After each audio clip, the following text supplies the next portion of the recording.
Hello, Gemini. I'm Karma, and this is Karma on Deck. Welcome. I am going to do your reading for the week of September 4th through September 11th. Your tarot reading for Gemini, coming on into Virgo season. Let's take a look and see what comes up for you, Gemini. For those of you that are Gemini moon, rising, see what we have going on with y'all. Here we go. So the first thing that shows up for you is the Fool card. Couple of my favorite cards in a deck are, well, not just maybe my character. However, it's exciting when I get to see the Fool card or the Death card. Even though the Death card has bad connotation through what movies have done to it, it always needs a shift and a change. Likewise, the Fool card often plays with the energy of crossroads. So as he's sitting on crossroads, he has all of the different elements here. You know, he's ground zero on the level playing field. He's got any direction that he can go. Sometimes it references you having reckless feeling of like, fuck it. Or other times it has to do with, there's a bunch of opportunities that I don't know which way to go. When you hear me talking, I always say that's the Scarecrow Wizard of Oz kind of feeling, like, oh, am I going to go on this little journey or not? So let's see how the Fool card plays out for the rest of your reading, because what's true is this is how you started. So let's see what's next here. Oh, and then another major card. So just like Maru and I were doing yesterday with our live, we were getting a lot of major cards for a lot of the readings. So along with that, we have the World card. So Fool, World, Page of Swords, ooh, and then we have the Knight of Coins. So next to all of this, sorry, I have the Five of Swords. And the Five of Swords talks about you setting boundaries and doing it early. And this is before a situation gets out of control. I do see the Page of Swords here, and that's referencing short tempers, impulsive with your mouth, like maybe saying things off the cuff that you didn't really intend to say or mean. It's also impulsive decision making. So we're going to say that the Fool card is an impulsive energy because of the way that it's playing out with the rest of the sentence, okay? This is Knight of Coins, doing something new with money, or quite possibly it's money that you've been impulsive with. And I know we all do that at times where, you know, we know damn well we shouldn't have gone out drinking or gambled a little more than we should have, or bought that little item that wasn't really on deck quite yet. And then we move all the other parts back into play to correct and recover that. However, the Five of Swords is telling me that it's time for you to, well, I don't know if it's time for you to, or whether you've just been finding a trend where you've had to set limits and boundaries with people quicker. It's like that snappy behavior. These two go together. They're almost the same energy. But this is focused. This is Page of Swords is in general. So that's being moody.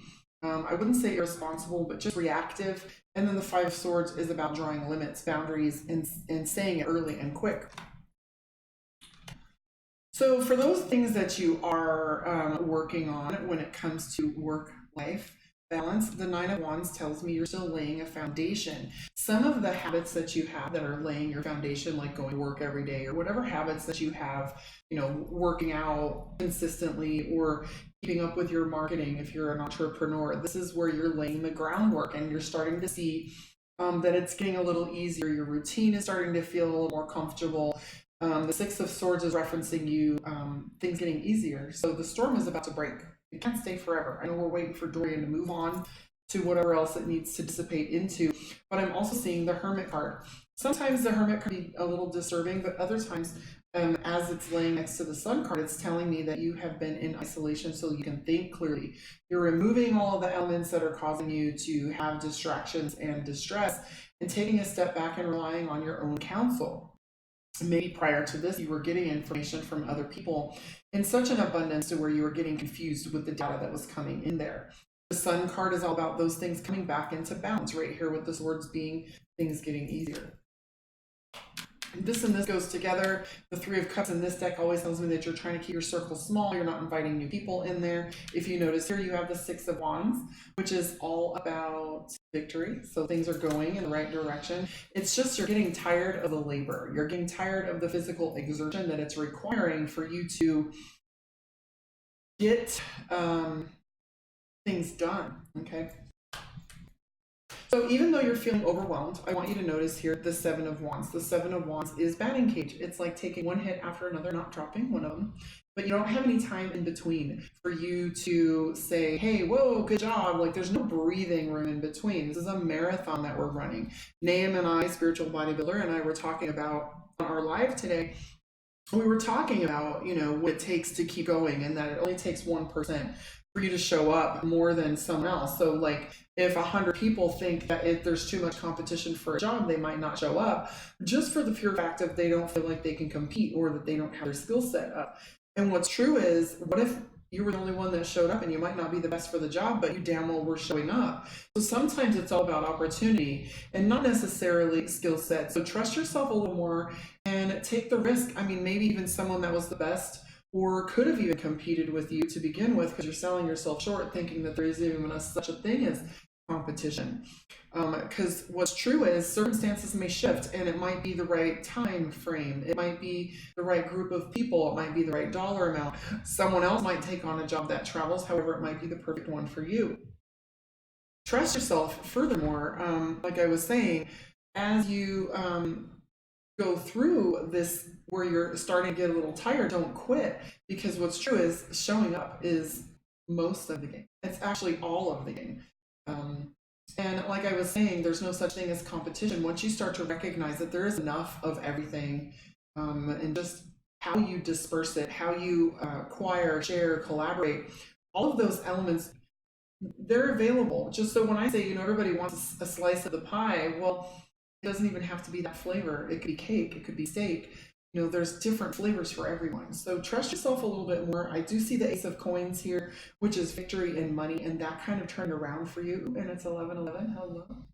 So Ace of Coins is referencing money improvement. So the only advice that I have for you is your end result card is the Hangman. And the Hangman means wait. So even though you're building, and even though you're feeling snappy and you're getting a little tired with your right here, with your pace, at the rate in which things are changing for you, it feels like every Monday's a new month. It just, things are changing so much. But the Hangman is telling you, just wait, just hold on.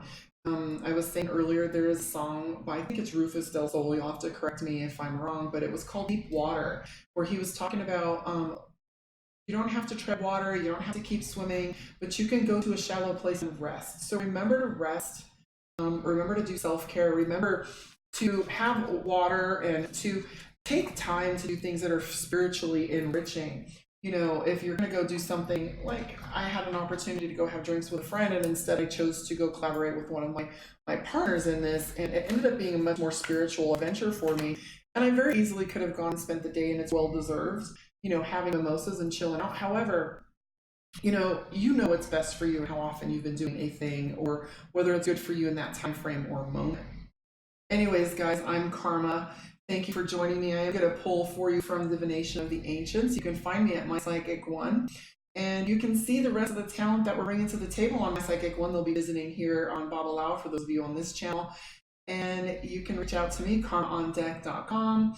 My channel, Karma on Deck Psychic, is going to be playing with a bunch of new projects too, so stick around for that. You can find me on the other social media. A 30-minute reading is $60. So if you want to email me directly, you can do that. And yeah, so let's see what's next for you guys. Gemini. Knowledge. Okay, so that's pretty cool. Can you guys hear Jameson? So book here. Let's see how this plays out for you, Gemini. So it says knowledge. So it says you are absolutely spot on. Even if others claim otherwise, you're not mistaken. Stick to what you know and understand, for it is correct. Remember, I was saying that you're taking time out with the Hermit card to rely on your own counsel, so to speak, and just really think about what your subconscious mind is trying to show you outside of the data. So it says, stick to what you know and understand, for it is correct. It's important that you stand strong in your convictions, even if others have not woken up to the truth of the matter. Some may come around in time, and even if they don't, move forward. Even if they don't, my apologies, move forward knowing that you are right. Make sure, and you know what's true, you're the only one that knows what's right for you. So as you're going along, everybody might have advice on anything from divorce to child rearing.